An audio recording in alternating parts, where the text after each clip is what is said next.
असतो मा सद्गमय। हरिओम दोस्तों, आप सभी का हमारे इस एमाइल हिंदी सीरीज में। तो ये हमारा तुम कब जाओगे अतिथि, ठीक है ना, जो कि शरद जोशी द्वारा रचित है। ये मूवी तो आपने देखी होगी, जिसमें अजय देवगन जो कि हमारा केपी पान मसाला वाला आदमी है, और उसके साथ ये हीरोइन है ना, और ये हमारे हेरा फेरी, फिर से हेरा फेरी के एक कॉमेडियन है ना, परेश रावल जिसका नाम है, वो इस फिल्म में लीड एक्टर हैं ये लोग। चलिए अब हम सबसे पहले कहानी को समझते हैं, इसका प्लॉट क्या है, मेन इसका रचना किस पर और क्यों हुई है, लेखक किस मानसिकता से इसको बता रहा है या फिर लिख रहा है। तुम कब जाओगे अतिथि पठन जाओगे अतिथि पाठ में उन्होंने उन लोगों पर व्यंग्य किया है जो बिना कुछ तिथि बताए घर में आ टपकते हैं। बिन बुलाए मेहमान कह सकते हैं हम उन्हें, उन पर ही टिप्पणी करते हुए कहते हैं। जाने का नाम तक नहीं लेते हैं ऐसे लोग। एक बार आ जाते हैं तो पूरा बोरिया बिस्तरा लेकर पूरा बैठ जाते हैं सर के ऊपर, और उनको तो लगता है कि अपने बाप का घर है, बस बैठे रहते हैं बैठे रहते हैं। उनके सम्मान और सेवा में घर के लोग जुट जाते हैं, ठीक है ना। पर अतिथि ऐसे हैं कि जाने का नाम ही नहीं लेते। तो इतने ढीठ आप ना बने, थोड़ा शर्म खाएं और बिना तिथि बताए किसी के घर ना जाएं। बताकर एक बार घर जाया करें आप लोग भी, ठीक है ना। फिर आगे क्या कहते हैं कि ऐसे ही एक अतिथि लेखक के घर में 4 दिनों से रह रहे थे। उनकी सेवा लेखक और उनकी धर्मपत्नी दोनों ने बहुत बहुत ही बढ़िया से की थी। कैसे? अच्छा खाना बनाकर खिलाया, सिनेमा दिखाया, इधर उधर खूब बातें भी की, स्मृतियों को ताजा भी किया, बहुत सारे पुराने यादों को। उनके कपड़े लॉन्ड्री में भी धुलवाए उन्होंने। पर अतिथि हैं कि जमे हुए बैठे हुए हैं, वो जाने का नाम ही नहीं ले रहे हैं, जा है ना। फिर मेजबान की चिंता बढ़ गई, है ना, तो उनको संभालने की चिंता वो बढ़ गई। वे हर पल यही सोचने लग रहे थे कि अतिथि कब और कैसे जाएंगे, है ना। इतना सारा सेवा खाना पीना खिला कर भी अगर कोई खुश नहीं हुआ और जाने का नाम नहीं ले रहा है, तो मन करता है कि भैया धक्के मार के भगा दो उसको घर से, ठीक है ना। फिर आगे वो क्या कहते हैं, उन्होंने कहा कि दूसरे के यहाँ रहना सबको अच्छा लगता है, क्योंकि वहां तो सेवा मिलती है और आवागत भी अच्छी लगती है ना। आवाभगत भी अच्छी लगती है, सेवा मिलती है, मान सम्मान होता है, खूब खूब मिठाई पकवान दिए जाते हैं, कपड़े दिए जाते हैं, आपकी इज्जत बहुत की जाती है, और भी बहुत सारी चीजें। पर यह सब करने वालों की जो हालत होती है उस पर अतिथि ध्यान कभी नहीं देते हैं। इतना सब कुछ करने के लिए, जुटाने के लिए पैसे लगते हैं और ये सब, और मेहनत बहुत लगती है, तो उस पर तो कोई ध्यान देता नहीं है ना। इसलिए अपना घर सबसे अच्छा है, यह पाठ पढ़ाया जाता है। यदि हम अपने घर को स्वीट नहीं होम नहीं कहेंगे, तो लोग सब जगह अतिथि बनकर रहने लगेंगे और दूसरों का घर निवास स्थल हो जाएगा। अतिथि देवता की तरह माना जाता है हमारे भारतीय सभ्यता में।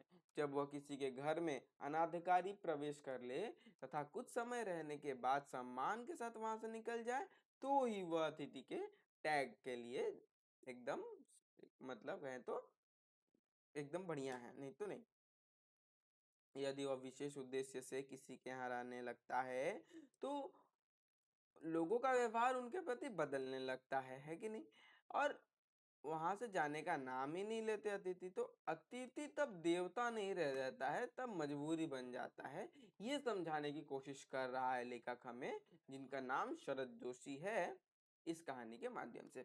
और अगर आपको इस मतलब कहानी को और बढ़िया से समझना है, मतलब एकदम अच्छे तरीके से, तो मैं आपको सजेस्ट करूंगा कि अतिथि तुम कब जाओगे एक फिल्म है, जो कि पूरा ऐसे सेम इसका पोस्टर मैंने लगाया यूज किया हुआ है।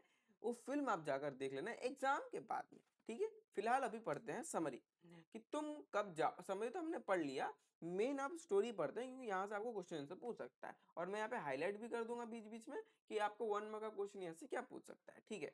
तुम कब जाओगे अतिथि, ठीक है। तो इस कहानी से शरद जोशी देखते हैं हमें क्या क्या सिखा रहे हैं और क्या क्या बतला रहे हैं। आज तुम्हारे आगमन के चतुर्थ दिवस पर यह प्रश्न बार बार मन में गुमड़ रहा है कि तुम कब जाओगे अतिथि, है ना। तो ये सब बताने के बाद जो अतिथि उनके घर में रुका हुआ है 4 दिन से, तो उस पर ये टिप्पणी करते हुए कहते हैं कि तुम तो 4 दिन से यहाँ पे हो, लेकिन मन में पूछ रहे हैं कि तुम जाओगे कब, ये व्यक्ति यहाँ से जाएगा कब। तुम जहाँ बैठे निसंकोच सिगरेट का धुआं फेंक रहे हो, उसके ठीक सामने एक कैलेंडर टंगा हुआ है, देख रहे हो ना। ये सब लेखक मन में बोल रहा है, व्यंग मारते हुए। इसकी तारीखें अपनी सीमा की नम्रता में फड़फड़ा रही थी, एकदम तड़पड़ा रही थी, मानो कि कह रही हो कि अरे यार भाग जा यहाँ से, समझा, अलविदा ले ले, नहीं तो हम तुझे भगा देंगे। आगे बढ़ते हैं। विगत 2 दिन से मैं तुम्हें दिखाकर तारीखें बदल रहा हूँ। तुम जानते हो, अगर तुम्हें हिसाब लगाना आता है कि चौथा दिन है, तुम्हारे सतत अतिथि का चौथा भारी दिन है बंधु, पर तुम्हारे जाने का कोई संभावना ही हमें प्रतीत नहीं होती, है ना। लाखों मील लंबी यात्रा करने के बाद वे दोनों एस्ट्रोनॉट्स भी इतनी देर चांद पर नहीं रुके थे जितना दिन तुम हमारे घर पे रुक रहे हो, ऐसा व्यंग मारते हुए लेखक अपने मन में कहता है। तुम अपने भारी चरण कमलों की छाप मेरी जमीन पर अंकित कर चुके हो भाई। तुम एक अंतरंग निजी संबंध मुझसे स्थापित कर लिया है। तुमने मेरी आर्थिक सीमाओं की बेजनी चट्टान देख ली है। तुम मेरी काफी मिट्टी खोद चुके हो। अब तो लौट जाओ अतिथि मेरे। एकदम मन की भड़ास निकालते हुए कवि कह रहा है ना, बता रहा है हमें कि तुम्हारे जाने का नाम ही नहीं लेते तुम, और ये सबसे तुम्हारा अच्छा समय है कि तुम यहाँ से निकल जाओ, क्योंकि तुम्हारी पृथ्वी तुम्हें पुकार रही है, मतलब तुम्हारा घर तुम्हें पुकार रहा है, यहाँ से भग जाओ तुरंत, है ना। उस दिन जब तुम आए थे, लेखक कहता है कि जिस दिन तुम आए थे, मेरे हृदय में किसी अज्ञात आशंका से धड़क रहा था दिल, है ना, कि भैया ये कितना खर्चा करवा देगा, कहीं रुक ना जाए महीना 2 महीना बाद तो ये लटक जाएगा एकदम, पैसे और बजट की ऐसी तैसी हो जाएगी। आगे बढ़ते हैं। अंदर ही अंदर मेरा कहीं मेरा बटुआ कांप रहा था, एकदम झंझना गया था कि यार खर्चा करवा देगा ये बहुत मोटा मोटा। उसके बावजूद एक स्नेह भागी मुस्कुराहट के साथ मैंने तुमसे गले मिल लिया था, और मेरी पत्नी ने सादर नमस्कार भी किया था तुमको। तुम्हारे सम्मान में ओ अतिथि, हमने रात के भोजन को एकाएक उच्च मध्यम वर्ग के डिनर में बदल दिया था। जो हम सूखा रोटी एकदम दाल रोटी खाते हैं या फिर थोड़ा नॉर्मल खाना खाते हैं, तुम्हारे लिए तो हमने मान लो होटल ही खोल दिया था। तेरे बापू ने होटल खोल रखी है क्या, वो वाला यहाँ पे मीम शूट कर रहा होगा कि तेरे बापू ने होटल खोल रखी है जो आगे इतने दिन में रहना है। तुम्हें स्मरण होगा कि 2 सब्जियां और रायते के अलावा हमने मीठा भी बनाया था तुम्हारे लिए, कि तुम खाओगे, तुम कुछ बताओगे, तुम 10 लोगों को जाओगे तो वहां बताओगे, प्रशंसा करोगे, लेकिन तुम तो हमारे माथे पे बैठ गए हो मोहतरमा, है? इस इस सारे उत्साह और लगन के मूल में एक आशा थी कि दूसरे दिन तुम रेलगाड़ी से शानदार मेहमान नवाजी लेकर चले जाओगे, लेकिन तुम तो ठहरे ढीठ, तुम रुक गए। हमने तो रुकने का आग्रह किया, मतलब तुमसे बोला कि तुम रुक जाओ, लेकिन तुम यहाँ पे मना करके और अच्छे अतिथि की तरह चले जाते, लेकिन ऐसा तो हुआ नहीं। दूसरे दिन तुम अपनी अतिथि सुलभ मुस्कान लिए घर में ऐसे ही बने रहे जैसे कि तुम्हारा बाप का घर हो, है ना। हमने अपनी पीड़ा तो पी ली और प्रसन्न भी बने रहे, एकदम मतलब मानो दम घुट रहा हो लेखक लेखक ये, मान लो कि उसके घर में ये मेहमान आया और ये सारी बातें लेखक लिख रहा है, सोचो कितना मतलब ह्यूमर वाला चीजें चल रहा होगा, इतना हंसी आ रहा होगा, एकदम हंस रो रहा होगा कि हंस रहा होगा, मुझे भी नहीं समझ आ रहा है व्यक्ति। स्वागत सत्कार के जिस उच्च बिंदु पर हमने तुम्हारा ले जा चुके थे, वहां से नीचे तो हमने फिर दोपहर के भोजन और लंच की गरिमा प्रदान की, रात्रि में तुमको सिनेमा भी दिखाया। हमारे सत्कार का आखिरी छोर है भाई, अब हम उससे ज्यादा नहीं कर सकते, जिससे आगे की हम किसी के लिए नहीं बढ़े, इससे आगे हम किसी के लिए नहीं बढ़ते हैं। इसके तुरंत बाद भावाभिनी विदाई कर हम उसको भगा देते हैं तुरंत। जब तुम विदा होते और हम तुम्हें स्टेशन तक छोड़ने जाते, पर तुमने ऐसा तो किया नहीं। तीसरे दिन तुम फिर से मुझसे कहा, मैं धोबी को कपड़े देना चाहता हूँ। अरे भाई, क्या ढीठ अतिथि है, बोलता है कि मैं तुम्हें कपड़े देना चाहता हूँ। और ये अतिथि यही है, ये बंदा। देखो, जूम करो, जूम इन करो, जूम आउट करो, जूम इन करो, जूम आउट करो। तो ये जो मान लो ये किरदार है फिल्म में, ये किरदार ये सारी चीजें किसको कह रहा है? इस बुड्ढे को कह रहा है कि भाई तेरे लिए तो सब कुछ कर दिया, ट्रेन रेलगाड़ी सब बुक कर दी, लेकिन तू तो जाने का नाम नहीं ले रहा है। तीसरे दिन बोलता है कि भैया मुझे कपड़े धुलवाने हैं, तो कपड़े धुलवा दो। मिसेस हो जाती है परेशान कि भाई ये आदमी क्या है, बवाल है ना। यह आघात अप्रत्याशित या उसकी चोट मार्मिक थी, बहुत ही गहरी थी। तुमने सामीप्य के वेला एकाएक रबर की तरह खींच दिया हमको, हमारा मन का वो खींच दिया। वह मानव और थोड़े अंशों में राक्षस भी हो गया था। ये व्यक्ति जो चाय पी रहा है ना, ये एकदम राक्षस की भांति उनको लगने लगा था। किसी लॉन्ड्री पर देते, जल्दी धुल जाएंगे। मैंने कहा मन ही मन, विश्वास पड़ रहा था कि तुम्हें जल्दी जाना है। कहाँ है लॉन्ड्री? चलिए चलते हैं, मैंने कहा और अपनी सहज बनियान और उपक्षित कुर्ता डालने लगा। कहाँ जा रहे हैं? पत्नी ने पूछा। इसके कपड़े लॉन्ड्री में देने जा रहा हूँ। तो ये जो किरदार है अजय देवगन, वो बोलता है इनसे कि मैं कपड़े धुलवाने जा रहा हूँ इस चाय पीने वाले बाबा जी के।